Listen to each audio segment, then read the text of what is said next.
సత్యం చాలా అమాయకుడు. యజమాని పట్ల ఎంతో విధేయత కలిగినవాడు. సత్యం భార్య సుగుణ. ఆమె పేదరికంలో ఉన్న తన తెలివితేటలతో ఓర్పుతో కుటుంబాన్ని నెట్టుకొస్తోంది. ఒకరోజు సాయంత్రం సత్యం అలసిపోయి ఇంటికొస్తున్నాడు. అతని ముఖంలో ఏదో తెలియని భయం, ఆందోళన కనిపిస్తున్నాయి. దారిలో నడుస్తూ తనలో తాను ఏడుస్తున్నాడు. దేవుడా, నా బతికెందుకు ఇలా తయారు చేశావు? జమీందారు గారి దగ్గర ఏనాడు ఒక్క పైసా ఆశించకుండా నా రక్తాన్ని చెమటగా మార్చి నిజాయితీగా పనిచేస్తున్నాను కదా. కానీ ఇవాళ నా నెత్తి మీద ఎంత పెద్ద పిడుగు పడబోతోందయ్యా. హా కనకారావు, వాడి అనుచరుడు కొండలు ఇద్దరూ కలిసి జమీందారు గారి సొమ్మును కాజేసి ఆ నెపం నా మీదకు నెట్టాలని చూస్తున్నారు. ఆ డబ్బు పోతే దొరగారు నన్నే దొంగ అనుకుంటారు. రేపు పొద్దున్నే నన్ను పోలీసులకు పట్టిస్తారు. నా పరువు, నా ప్రాణం రెండు గంగలో కలిసిపోతాయి. ఊర్లో జనమంతా నన్ను, నా భార్యను దొంగోళ్ళని చీకొడతారు. ఆ అవమానం భరించే కంటే ఈ రాత్రే నేను ఉరి వేసుకుని చావడం నయం. కానీ నన్ను నమ్ముకున్న నా భార్య సుగుణ ఏమైపోతుంది? నేను ఎంత నిస్సహాయుణ్ణి దేవుడా. సత్యం ఏడుస్తూనే ఇంటి గడప తొక్కాడు. వాకిట్లో దీపం వెలిగిస్తున్న సుగుణ భర్త ఏడుపు ముఖం చూసి కంగారు పడింది. ఏవండి, ఏమైంది? మీ ముఖం అలా పీక్కుపోయింది. ఇవాళ జమీందారు గారి దగ్గర ఏమైనా పొరపాటు జరిగిందా? ఎందుకలా భయపడుతున్నారు? ఏడవకుండా విషయం చెప్పండి. పొరపాటు నా వైపు నుండి జరగలేదు సుగుణ. కానీ నాకు చాలా భయంగా ఉంది. మన ఊరి వడ్డీ వ్యాపారి కనకారావు, వాడి అనుచరుడు కొండలు ఇద్దరూ కలిసి జమీందారు గారిని ఏదో పెద్ద మోసం చేయాలని పన్నాగం చేస్తున్నారు. ఇవాళ నేను లెక్కలు రాసుకుంటుండగా వాళ్ళు గది బయట మాట్లాడుకోవడం నేను విన్నాను. ఏమిటా కుట్ర? ఆ కనకరావుకు ఎప్పుడూ ఇతరుల ఆస్తి మీద ఆశే కదా. దొరగారిని ఏం చేయాలనుకుంటున్నారు? ఆ కుట్రకు మీకు సంబంధం ఏంటండి? మన జమీందారు గారు ఈ మధ్య గుడి కట్టించడానికి ఊరి నుండి చాలా చందాలు వసూలు చేశారు. దాదాపు 10 లక్షల రూపాయలు. ఆ డబ్బులన్నీ ఒక పెద్ద ఇనుప పెట్టెలో పెట్టి దానికి 3 తాళాలు వేసి గదిలో దాచారు. ఆ పెట్టె తాళం చెవులు జమీందారు గారి దగ్గర ఒక తాళాల గుత్తి, నా దగ్గర ఒక తాళాల గుత్తి ఉంటాయి. ఇవాళ రాత్రి ఆ కనకారావు కొండలు కలిసి జమీందారు గారి ఇంట్లో నిద్రమాత్రలు కలిపిన పాలిచ్చి ఆయన నిద్రపోయాక దొంగతనం చేయాలని చూస్తున్నారు. ఒకవేళ ఆ డబ్బు పోతే తాళం నా దగ్గర కూడా ఉంటుంది కాబట్టి జమీందారు గారు నన్నే దొంగ అని అనుమానిస్తారు సుగుణ. ఎందుకంటే ఆ కనకారావు దొరగారికి సొంత బంధువు. నా మాట ఆయన నమ్మడు. నా పరువు, నా ఉద్యోగం రెండూ పోతాయి. దొంగ ముద్ర పడితే మనం ఈ ఊరిలో బతకలేం. నాకేం చేయాలో పాలుపోవడం లేదు. సత్యం కన్నీళ్లు పెట్టుకుంటూ తల పట్టుకుని ఏడ్చాడు. సుగుణ కొద్దిసేపు నిశ్శబ్దంగా ఆలోచించింది. భర్త కన్నీళ్లు చూసి ఆమెకు కోపమొచ్చింది. అలాగే కళ్లల్లో ఒక రకమైన తెలివైన మెరుపు కనిపించింది. ఏవండి, మీరు భయపడకండి. నిజాయితీగా ఉన్నప్పుడు మనం ఎవ్వరికీ తల వంచాల్సిన అవసరం లేదు. ఆ కనకరావు వేసిన వలలో వాడే పడేలా నేను చేస్తాను. ఎవరు తీసుకున్న గోతిలో వారే పడతారన్న సామెతను ఇవాళ ఆ కనకరావుకి రుచి చూపిస్తాను. దొంగ ఎవరో దొరగారికి ఆధారాలతో సహా నిరూపిద్దాం. మీరు నా మాట వినండి. సుగుణ తన భర్త చెవిలో ఏదో ఒక అద్భుతమైన పథకం చెప్పింది. ఆ పథకం వినగానే సత్యం ముఖంలో కన్నీళ్లు మాయమైపోయి ఆశ్చర్యం, ధైర్యం రెండూ కనిపించాయి. ఇటుపక్క ఊరి చివర కనకరావు, కొండలు ఇద్దరూ కలుసుకున్నారు. వాళ్ల ముఖాల్లో దురాశ, కుటిలత్వం స్పష్టంగా కనిపిస్తోంది. 10 లక్షలు కొట్టేయబోతున్నామన్న ఆనందంతో వాళ్లు మురిసిపోతూ ఉన్నారు. ఒరే కొండలో, ఆ జమీందారు జగన్నాథంగాడు మరీ అమాయకుడురా. గుడి పేరు చెప్పి ఊరంతా 10 లక్షల రూపాయలు వసూలు చేశాడు. ఆ డబ్బు ఈ రాత్రికి మన చేతికి చిక్కాలి. నా అదృష్టం కొద్దీ నేను ఆయనకు చుట్టాన్ని కాబట్టి ఈ రాత్రికి భోజనానికి వెళ్తాను. ఆయనకు పాలు తాగే అలవాటుంది. మాటల్లో పెట్టి ఆయన తాగే పాలలో నాటు వైద్యుడిచ్చిన నిద్రమాత్రలు కలుపుతాను. ఆయన స్పృహ తప్పి పడిపోగానే నేను నీకు కిటికీలోంచి సైగ చేస్తాను. నువ్వు లోపలికొచ్చి ఆ ఇనుప పెట్టెను ఎత్తుకుపో. ఆ డబ్బుతో మనం పట్నం వెళ్ళిపోయి ఎంచక్క వ్యాపారం పెట్టుకుని బతుకుదాం. కానీ కనకారావు గారు, ఆ పెట్టె చాలా బరువు ఉంటుందేమో కదా. పైగా దానికి తాళాలుంటాయి. దాన్ని ఎలా తీయడం? ఉదయం లేవగానే దొరగారు పోలీసులకు చెప్తే ఆయన పాలలో మందు కలిపింది మీరే అని ఆయనకు అనుమానం వస్తుంది కదా. అప్పుడు మన ఇద్దరిని జైల్లో వేస్తారు. ఒరే శుంట, అక్కడే ఉంది నా తెలివి. నేను ముందుగానే అన్నింటికీ దారి వెతికాను. ఆ ఇనుప పెట్టెకు 2 తాళాల గుత్తి ఉన్నాయి. ఒకటి దొరగారి దగ్గర ఉంటే ఇంకొకటి ఆ సత్యంగాడి దగ్గర ఉంది. పెట్టె పోగానే దొరగారు ఖచ్చితంగా సత్యమే దొంగలించాడని నమ్ముతాడు. ఎందుకంటే వాడికి మాత్రమే తాళాలున్నాయి. పైగా వాడు పేదవాడు కాబట్టి డబ్బు కోసం ఆశపడ్డాడని ఊర్లో జనమంతా నమ్ముతారు. మొన్నటికి మొన్న ఆ సత్యంగాడు నా వడ్డీ లెక్కల్లో తప్పులున్నాయని దొరగారితో చెప్పి నన్ను ఇరికించాడు. వాడు నిజాయితీ అంటే నాకు అస్సలు పడదు. ఇప్పుడు చూడు, నేరం సత్యం నెత్తికి, డబ్బు మన జేబుకి. వాడి పరువు పోవాలి, మనం కోటీశ్వరులం కావాలి. ఏమంటావ్? ఇది విని కొండలు ఎంతగానో సంతోషించాడు. ఆ సత్యంకిదొక గుణపాఠం కావాలి, అద్భుతంగా చెప్పాడని కనకరావుతో అన్నాడు. ఇద్దరూ కలిసి రాత్రి కోసం ఎదురు చూడసాగారు. కాని వాళ్లు వేసిన పన్నాగమంతా సత్యం ద్వారా సుగుణకు తెలిసిపోయిందని వాళ్లకు తెలియదు. రాత్రి 7 గంటలవుతుంది. సుగుణ చెప్పిన దాని ప్రకారం సత్యం జమీందారు గారి గడికి వెళ్లాడు. అప్పటికి జమీందారు గారు గుడికి వెళ్లారు. ఇంట్లో ఎవ్వరూ లేరు. సత్యం తన దగ్గరున్న తాళం చెవులతో ఇనుప పెట్టె ఉన్న గదిలోకి వెళ్లాడు. అతని వెనకాలే సుగుణ 2 పెద్ద గోనె సంచులతో వచ్చింది. సుగుణ, నా చేతులు వణుకుతున్నాయి. దొరగారి ఇంట్లో మనం ఇలా రహస్యంగా రావడం నాకు ప్రాణం పోయినట్లుగా ఉంది.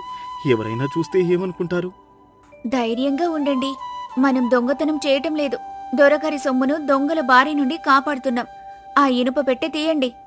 సత్యం వణుకుతున్న చేతులతో ఇనుప పెట్టెకున్న 3 తాళాలు తీశాడు. లోపల 10 లక్షల రూపాయల నోట్ల కట్టలు, నాణాలు ఉన్నాయి. సుగుణ ఆ డబ్బులన్నీ తీసి తాను తెచ్చిన గోనె సంచుల్లో జాగ్రత్తగా సర్దింది.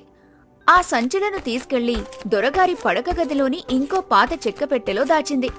ఏవండి, ఆ కిటికీ బయటున్న ఆ ఎర్ర ఇటుకరాళ్లు, పాత కంకర్రాళ్లన్నీ ఈ పెట్టెలో వేయండి. సత్యం, సుగుణ ఇద్దరూ కలిసి బరువైన రాళ్లను, ఇటుకలను ఆ ఇనుప పెట్టె నిండా పేర్చారు. పెట్టె మూత వేసి దానికి మళ్లీ జాగ్రత్తగా తాళాలు వేశారు. ఇప్పుడు చూడండి, ఈ ఇనుప పెట్టె బరువు చూసి ఆ దొంగలు ఇది డబ్బుల పెట్టె అనుకుని ఎత్తుకుపోతారు. మనం వాళ్లకు దొరక్కుండా వెళ్లి చెట్ల చాటున దాక్కుందాం. ఇద్దరూ వెళ్లి జమీందారు గారి గడి వెనుక బాగానున్న చెట్ల పొదల్లో దాక్కున్నారు. రాత్రి 9 గంటలైంది. జమీందారు జగన్నాథం గారి ఇంట్లో కనకరావు భోజనం చేస్తున్నాడు. భోజనమయ్యాక జమీందారు గారు ఎప్పటిలాగే పాలు తాగుతుండగా కనకరావు మాటల్లో పెట్టి అందులో నిద్రమాత్రలు కలిపాడు. పాపం దయగల జమీందారు చుట్టమే కదా అన్న నమ్మకంతో ఆ పాలు తాగేశాడు. 10 నిమిషాలకే జమీందారు గారు మత్తులో కుర్చీలోనే పడిపోయారు. కనకరావు వెంటనే కిటికీ దగ్గరికి వెళ్లి గబ్బిలంలాగా కొండలకు సైగ చేశాడు. కొండలు దొంగచాటుగా లోపలికొచ్చి గదిమూలన ఉన్న ఆ పెద్ద ఇనుప పెట్టెను చూశాడు. అమ్మో, కనకరావు గారు, నా నడుం పట్టేసిందే. ఈ పెట్టె చాలా బరువుగా ఉందంటే ఒక కొండనెత్తినట్లుంది. బహుశా ఇందులో కనీసం 10 లక్షల రూపాయల నాణాలన్నీ ఇనుప కాసుల రూపంలో ఉన్నట్లున్నాయి. నా ఒక్కడి వల్ల కావడం లేదు. ఒరే సన్నాసి, మెల్లగా మాట్లాడు. దొరగారు లేస్తే మన పని గోవింద. డబ్బు చూసి భయపడతావా ఏంటి? ఎంత బరువు ఉంటే మనకు అంత అదృష్టం రా. బహుశా దొరగారు నోట్లు కాకుండా బంగారు నాణాలు ఏమైనా వసూలు చేశాడేమో. ఆగు, నేను కూడా పట్టుకుంటాను. ఇద్దరం కలిసి మోద్దాం. ఆ పాడుబడ్డ మండపం దగ్గరికి తీసుకెళ్లి పంచుకుందాం. ఇద్దరూ కలిసి ఆ బరువైన ఇనుప పెట్టెను అతి కష్టం మీద మోసుకుంటూ కిటికీలోంచి బయటకు తీసుకెళ్లారు. వాళ్లు ఎత్తుకుపోతున్నప్పుడు బరువుకు కొండలు పళ్ళు కొరుకుతున్నాడు. తన ప్రాణం పోతుందని గొణుగుతున్నాడు. వాళ్లు గడి దాటి వెళ్లిన వెంటనే సుగుణ, సత్యం ఇద్దరూ దొరగారి గదిలోకి వెళ్లి ఆయన మొహం మీద నీళ్లు చల్లి నిద్రలేపారు. జమీందారు గారు మత్తులోంచి నెమ్మదిగా కళ్లు తెరిచారు. ఎదురుగా సత్యం, అతని భార్య కంగారుగా నిలబడి ఉన్నారు. గదంతా చిందరవందరగా ఉంది. కిటికీ తలుపులు తెరిచి ఉన్నాయి. ఏంటి సత్యం, రాత్రి వేళ మీ భార్యతో కలిసి ఇక్కడేం చేస్తున్నావు? నా తలంతా తిరుగుతోంది. నాతో భోజనం చేసిన కనకరావేడి? నాకిలా నిద్ర ఎందుకు పట్టింది? దొరగారు, ఆ కనకరావు మీ చుట్టం కాదు. వాడొక పెద్ద మోసగాడు. మీ ఆస్తి కొట్టేయడానికి మీ పాలలో నిద్ర మాత్రలు కలిపాడు. వాడు, వాడి అనుచరుడు కొండలు కలిసి మన గుడి ఫండ్ ఉన్న ఇనుప పెట్టెను ఇప్పుడే ఎత్తుకుపోయారు. ఏమిటి? కనకరావు దొంగతనం చేశాడా? వాడు నా బంధువు కదా. నాకే నమ్మక ద్రోహం చేశాడా? ఆ 10 లక్షల రూపాయల పెట్టెను ఎత్తుకుపోయారా? అయ్యో భగవంతుడా, నేను ఊరి జనానికి ఏం సమాధానం చెప్పాలి? సత్యం, వెంటనే పోలీసులను పిలువు. శాంతించండి దొరగారు, మీ డబ్బుకు ఏమీ కాలేదు. నాకు ముందే తెలిసి మా ఆయనతో చెప్పి నేను ఉదయాన్నే ఆ ఇనుప పెట్టెలోని డబ్బులన్నీ తీసి మీ బెడ్రూంలో ఉన్న చెక్క పెట్టెలో భద్రంగా దాచాను. మీరు వెళ్లి చూసుకోండి. వాళ్లు కష్టపడి మోసుకుపోయింది కేవలం ఇటుకలు, రాళ్లు ఉన్న పెట్టె మాత్రమే. అబ్బా సుగుణ, నా ప్రాణాలు నిలబెట్టావు తల్లి. కాని ఆ కనకరావు ఎందుకిలా చేశాడు? అయ్యా, ఆ ఇనుప పెట్టెపోతే తాళాలు నా దగ్గరుంటాయి కాబట్టి నన్నే దొంగగా నిలబెట్టి నా పరువు, ఉద్యోగం తీయాలని వాడి కుట్ర దొర. నిజాయితీగా ఉన్నందుకు నాకు వాడు ఇస్తున్న బహుమతి ఇది. దొరగారు, ఇప్పుడు మీకు ఆధారాలు కావాలంటే వెంటనే మీ మనుషులని, పోలీసులను తీసుకుని ఊరి చివరున్న పాడుబడ్డ మండపం దగ్గరికి రండి. ఆ దొంగల అసలు రంగు మీరే కళ్ళారా చూద్దరుగాని. జగన్నాథంకు కోపం ఆశ్చర్యం రెండూ కలిగాయి. వెంటనే ఆయన పోలీసులను తీసుకుని పాడుపడ్డ మండపం వైపు బయలుదేరాడు. ఇటు పక్క కనకరావు కొండలు ఇద్దరూ ఆ బరువైన పెట్టెను మోసుకుంటూ పాడుపడ్డ మండపానికి చేరుకున్నారు. ఆ పెట్టె బరువుకు వాళ్ల చేతులు గీసుకుపోయాయి. రొప్పుకుంటూ చెమటలు కక్కుతూ పెట్టెను కింద దించారు. కాని ముఖాల్లో కోట్లు సంపాదించామన్న ఆనందముంది. అబ్బా కనకారావు గారా, ఈ డబ్బు బరువు మోయలేక నా నడుము విరిగిపోయింది. నా ప్రాణం పోయినంత పనైంది. కానీ ఈ రాత్రితో మనం దరిద్రం వదిలిపోయింది. త్వరగా తాళం పగలగొట్టండి, లోపలున్న నాణాలు పంచుకుందాం. ఓరే, మన కష్టానికి తగ్గ ప్రతిఫలం రా ఇది. ఈ డబ్బుతో నేను మంగళగిరికి జమీందారునవుతాను. ఆ సత్యంగాడు రేపు ఉదయం పోలీసుల దెబ్బలకు జైల్లో ఏడుస్తూ ఉంటాడు అంటూ బండరాయితో ఇనుప పెట్టె తాళాలను బలంగా కొట్టి పగలగొట్టాడు. ఇద్దరూ ఆతృతగా పెట్టె మూత తీశారు. లోపల చూసి వాళ్లకు గుండాగినంత పనైంది. వాళ్ళు కళ్ళు తేలేశారు. కనకారావు గారు, ఏంటండి ఇది? ఇందులో డబ్బు లేదు సామె. ఏవో ఎర్రటి ఇటుక ముక్కలు, నల్ల రాళ్ళు కంకర ఉన్నాయి. మనం మోసుకొచ్చింది ఇటుకల పెట్టినా నా నడుము రగ్గొట్టుకొని నేను రాళ్లను మోసుకొచ్చానా? ఏమిటి రాళ్లున్నాయా? ఆ జగన్నాథంగాడు 10 లక్షల రూపాయల చందాలు ఈ రాళ్ల రూపంలో వసూలు చేశాడా ఏంటి? వాడికి ఏమైనా పిచ్చా, లేకపోతే ఆ సత్యంగాడు ముందే డబ్బు కాజేశాడా? దేవుడా, ఇంత కష్టపడి 2 కిలోమీటర్లు మోసుకొచ్చినందుకు మనకు రాళ్లు దక్కాయా? వాళ్లు పిచ్చివాళ్లలా తలపట్టుకుని ఏడుస్తుండగా అప్పుడే అక్కడికి జమీందారు జగన్నాథం, సుగుణ, సత్యం మరియు పోలీసులు చేరుకున్నారు. ఒరేయ్ కనకారావు, నా ఇంట్లోనే ఉండి నా పాలలో నిద్రమాత్రలు కలుపుతావా? చుట్టానివి అని నమ్మితే ఇంతటి నమ్మక ద్రోహానికి ఒడిగొడతావారా? ఆ ఇనుప పెట్టెని ఎత్తుకొచ్చి పేదవాడైన సత్యం మీద నింద వేయాలని చూసావు కదరా? మీ కుట్ర మొత్తం ఆ సత్యం భార్య సుగుణ నాకు ముందే చెప్పింది. అందుకే ఆ డబ్బు తీసేసి మీకోసం రాళ్ల పెట్టె పెట్టింది. నీ బుద్ధి గడ్డి తిని ఆ రాళ్ల పెట్టెని ఇంత దూరం మోసుకొచ్చావు దొంగ విధవా. కనకరావు, కొండలు పోలీసులను చూసి వణికిపోయారు. దొరగారు, నన్ను క్షమించండి. నేను ఆశకు పోయి తప్పు చేశాను. ఈ సత్యవామాయకుడని వాడి మీద నేరం వేస్తే ఎవరూ పట్టించుకోరని ఇలా చేశాను దొర. బుద్ధి గడ్డి తిన్నాను. చూసావా కనకరావు, ఎదుటివాడికి గొయ్యి తవ్వాలని చూస్తే అందులో ముందు మీరే పడతారని నిరూపితమైంది. నిజాయితీగా బతికే నా భర్త మీద నింద వేసి నువ్వు బతికిపోదామనుకున్నావు. కాని ధర్మం ఎప్పుడు గెలుస్తుంది. మీరు దొంగలించింది నా రాళ్ల పెట్టె. ఇప్పుడు మీ చేతులకు వేసేది పోలీసుల సంకెళ్ళు. ఎవరు తీసుకున్న గోతిలో వాళ్లే పడ్డారు. పోలీసులు కనకరావు, కొండలను అరెస్ట్ చేసి తీసుకెళ్లారు. మరుసటి రోజు ఉదయం జమీందారు జగన్నాథం సత్యం ఇంటికి వచ్చాడు. ఊరి జనమంతా అక్కడే ఉన్నారు. సుగుణ, సత్యం చేతులు కట్టుకుని నిలబడి ఉన్నారు. సత్యం, నువ్వు చాలా అదృష్టవంతుడివిరా. నీ నిజాయితీకి తోడు నీ భార్య తెలివితేటలు నిన్ను నన్ను ఒక పెద్ద ఆపద నుండి కాపాడాయి. సుగుణ, నీ సమయస్ఫూర్తి చాలా గొప్పది తల్లి. ఆ దుర్మార్గుల ఆట కట్టించి వాళ్ళను పట్టుకునేలా చేశావు. ఈ ఊరి గుడి కట్టించడానికి ప్రజలు ఇచ్చిన 10 లక్షల డబ్బు సురక్షితంగా ఉందంటే అది నీ చెలవే. జగన్నాథం గారు సుగుణకు బహుమతిగా ఒక పట్టు చీరే 50,000 రూపాయల నగదు ఇచ్చి సత్కరించారు. ఊరి జనమంతా సుగుణ తెలివితేటల్ని పొగిడారు. సుగుణ, నిన్నటిదాకా నా ఉద్యోగం, పరువు పోతాయని ఏడ్చాను. కానీ నీ ధైర్యం నా బతుకు నిలబెట్టింది. ఒక తెలివైన భార్య ఉంటే ఏ కష్టాయినైనా జయించవచ్చు అని నిరూపించావు. నా నిజాయితీకి నువ్వే పెద్ద కవచం. సుగుణ చిరునవ్వుతో తన భర్త చేతులు పట్టుకుంది. ఆ మంగళగిరి గ్రామంలో సుగుణ కథ ఒక గొప్ప ఆదర్శంగా నిలిచిపోయింది. ఎదుటివారి నాశనం కోరుకొని గొయ్యి తవ్వితే అందులో ముందుగా పడేది మనమే. నిజాయితీకి, తెలివితేటలకు ఎప్పటికీ అపజయముండదు. ఆపద సమయంలో భయపడకుండా సమయస్ఫూర్తితో ఆలోచిస్తే ఎంతటి కుట్రనైనా చిత్తు చేయొచ్చు. సిరిపురం గ్రామంలో సోమలింగం, సోమలత అనే భార్యాభర్తలు ఉండేవారు. వాళ్ళిద్దరూ ఎంత సోమరిపోతులంటే కాలిమీద దోమ కుట్టినా ఆ కాలు కదపడానికి బద్దకించి ఆ దోమను కుట్టుకోనిచ్చి మరీ నిద్రపోయే రకం. వాళ్ల ఇంటి ముందు ఎప్పుడూ 2 నవారు మంచాలు వేసే ఉంటాయి. రాత్రి పడుకున్న వాళ్లు మరుసటి రోజు ఉదయం 10 గంటలైనా నిద్రలేవరు. ఆ రోజు కూడా అంతే. ఎండాకాలం కావటంతో సూర్యుడు నెత్తి మీదకొచ్చాడు. ఎండ చురుక్కుమంటోంది. వాళ్ల మంచాల పక్కన్ని కోళ్లు తిరుగుతూ ధాన్యం ఏరుకు తింటున్నాయి. చుట్టుపక్కల వాళ్లంతా ఎప్పుడో పొలాలకు వెళ్లిపోయారు. కాని కొద్దిసేపటికి ఆకలితో పేగులు నకనకలాడటంతో సోమలింగం నెమ్మదిగా కళ్ళు తెరిచాడు. ఆవులిస్తూ పక్క మంచం మీద పడుకున్న తన భార్యను చూశాడు. ఓసై సోమలత, లేవే. సూర్యుడు నడినెత్తికి వచ్చాడు. నా కడుపులో ఎలుకలు పిల్లులు పరుగు పందెం ఆడుతున్నాయి. వెళ్ళిపోయి వెలిగించేదైనా వండి పెట్టు, కనీసం ఒక గ్లాసు వేడి పాలైనా తీసుకురావే. నా వీపు మీద చీమలు కుడుతున్నాయి. కొంచెం చెయ్యి చాచి గోకవే. నా చెయ్యి పైకి లేవట్లేదు. నన్ను విసిగించకండి. నేనేమైనా యంత్రం అనుకున్నారా ఏంటి? ఉదయాన్నే లేచి అటూ ఇటూ తిరిగి నిద్రపోయి నా ఒళ్ళంతా నొప్పులు పుడుతోంది. నేను లేవలేను. నాకు బద్ధకంగా ఉంది. మీరే వెళ్ళి పాలు వేడి చేసుకుని నాకు కూడా ఓ గ్లాస్ తీసుకుని రండి. ఇక వీపు కోకమంటారా? ఊపిరి పీల్చుకోవడానికే నాకెంతో బద్ధకంగా ఉంది. ఇక మీ వీపు కోకడం నా వల్ల అవుతుందా?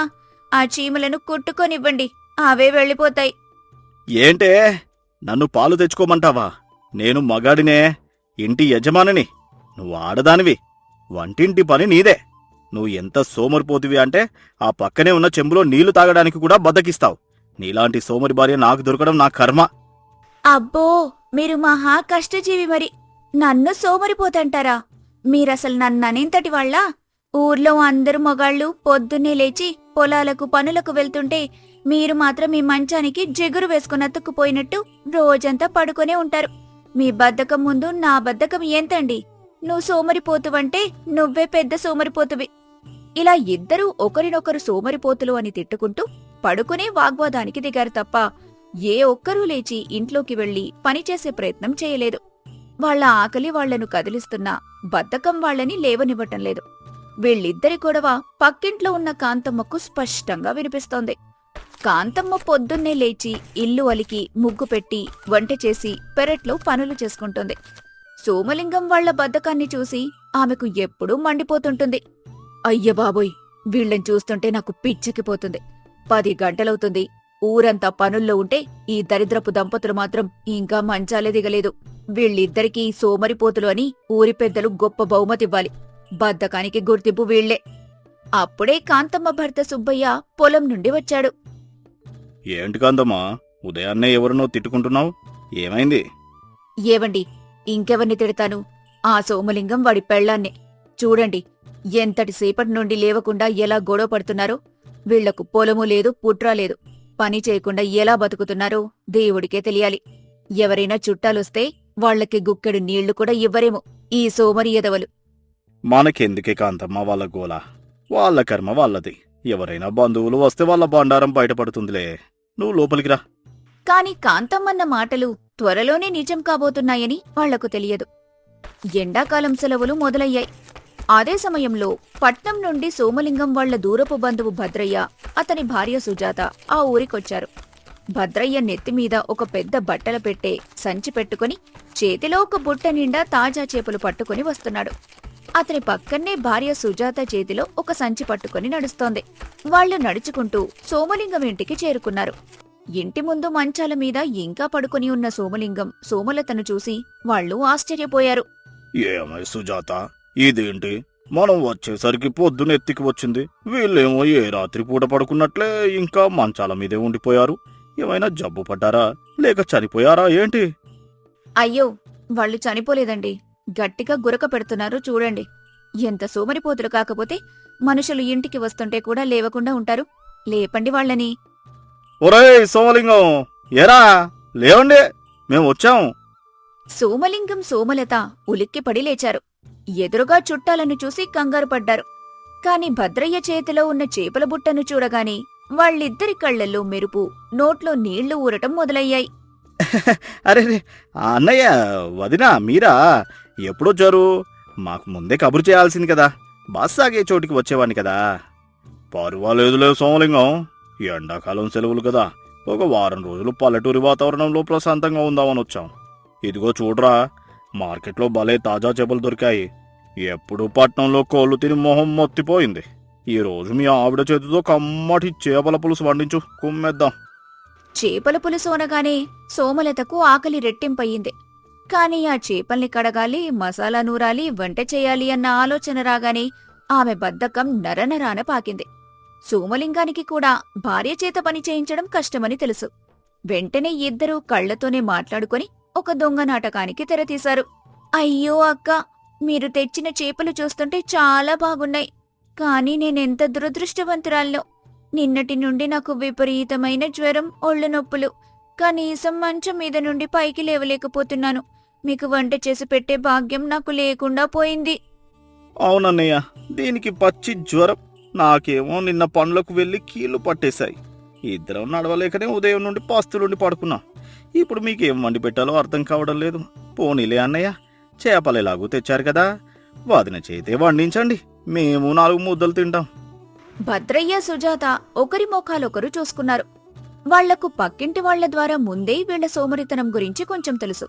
వీళ్లు పని ఎగ్గొట్టడానికే, తమ చేత వంట చేయించుకుని ఉచితంగా తినడానికే ఈ నాటకం ఆడుతున్నారని సుజాతకు ఇట్టే అర్థమైపోయింది. ఆమెకు కోపమొచ్చినా పైకి నవ్వుతూ వాళ్లకి బుద్ధి చెప్పాలని పథకం వేసింది.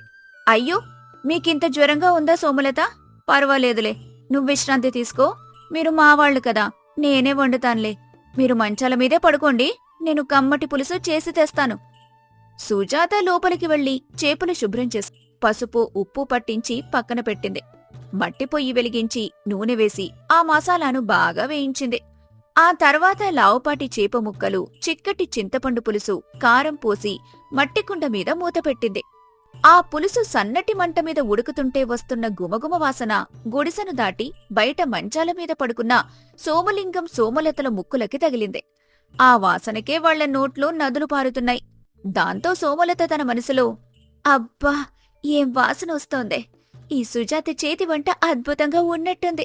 నా నాటకం భలే పారిందిలే. కాలు కదపకుండా, గరిటె పట్టుకోకుండా నా ఇంటికి ఎదురొచ్చి మరీ వేడివేడి చేపల పులుసు చేసి పెడుతున్నారు. ఇవాళ కడుపు పగిలేలా లాగించేయాలి. రేపు కూడా వీళ్ల చేతి మాంసం వండించుకోవాలి. ఏమే సోమలత, వాసన అదిరిపోతోంది కదే. మన తెలివి ముందు ఈ పట్నం చుట్టాలు బలదూరు. వాళ్ళ డబ్బుతో, వాళ్ళ శ్రమతో వండిన కూర మనం దర్జాగా తినేద్దాం. ఆ గిన్నెలు కడిగే పని కూడా సుజాతకే వదిలేద్దాం. రెడీగా ఉండు. గంట తర్వాత వంట పూర్తయింది. సుజాత 2 పెద్ద అరిటాకులు తీసుకొచ్చి అరుగు మీద పరిచింది. వేడివేడి అన్నం, దానిమీద గుమగుమలాడే చేపల పులుసు, పెద్ద పెద్ద చేప ముక్కలు వడ్డించింది.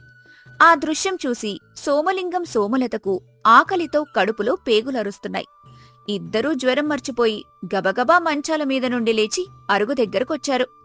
ఆహా సుజాత, నీ చేతి వంట వాసనకే నా జ్వరం సగం తగ్గిపోయిందమ్మా. రా సోమలత, కూర్చో, వేడి మీదే లాగించేద్దాం. అప్పుడే సుజాత వాళ్ల నాపింది. భద్రయ్య కూడా చేతులు కడుక్కొని వచ్చి అరిటాకు ముందు కూర్చున్నాడు. అయ్యో, ఆగండి, మీరు కూర్చోండి. ఈ భోజనం మీకోసం కాదు. ఏంటి సుజాత నువ్వనేది? మేం తినకూడదా? మా ఇంట్లో వండిన వంట మేం తినకపోవడమేంటి? అదేంటి సోమలత అలా అంటావో? మీరేమన్నారు ఇందాక? ఇద్దరికీ తీవ్రమైన జ్వరం, ఒళ్ళు నొప్పులు, కీళ్ళ నొప్పులు అని ఏడ్చారు కదా. పచ్చి జ్వరంలో ఉన్నప్పుడు ఇంత ఘాటైన మసాలాలు, చేపలు తింటే ఏమవుతుంది? ప్రాణాల మీదకొస్తుంది. అరుగుదల ఆగిపోయి జ్వరం ఇంకా ఎక్కువైపోతుంది. పట్నంలో మా వైద్యుడి గారు ఏం చెప్పారో తెలుసా? జ్వరం వచ్చిన వాళ్ళకి కేవలం గంజినీళ్లు మాత్రమే ఇవ్వాలని మరీ మరీ చెప్పారు. అవును, మీరు మా సొంత బంధువులు. మీ ప్రాణాలు తీయటం నాకిష్టం లేదు. అందుకే మీకోసం లోపల చిన్న గిన్నెలో నీళ్లలాంటి జొన్న గంజి కాసుంచాను. మీరు వెళ్ళి ఆ గంజి తాగి మళ్ళీ మంచాల మీద పడుకోండి. మీకు జ్వరం తగ్గే వరకు 3 రోజులు ఆ గంజి నీళ్లే తాగాలి. ఇక ఈ చేపల కూరంటారా? మేమే కష్టపడి వండాం కాబట్టి మేమే తినేసి పాప పరిహారం చేసుకుంటాం. మీ కడుపులో ఈ కూర పడితే విషమవుతుంది. ఈ మాటలు వినగానే సోమలింగం, సోమలతల గుండెలు ఆగిపోయినంత పనవుతుంది. వాళ్ల ముఖాలు పాలిపోయాయి. అప్పటివరకు నోట్లో ఊరిన నీళ్లు కాస్త ఎండిపోయాయి. ఒకరి ముఖాలొకరు చూసుకుని ఏడ్చే స్థితికొచ్చారు. అయ్యో బాబోయ్, ఎంత దారుణమైన శిక్ష పడిందే నాకు.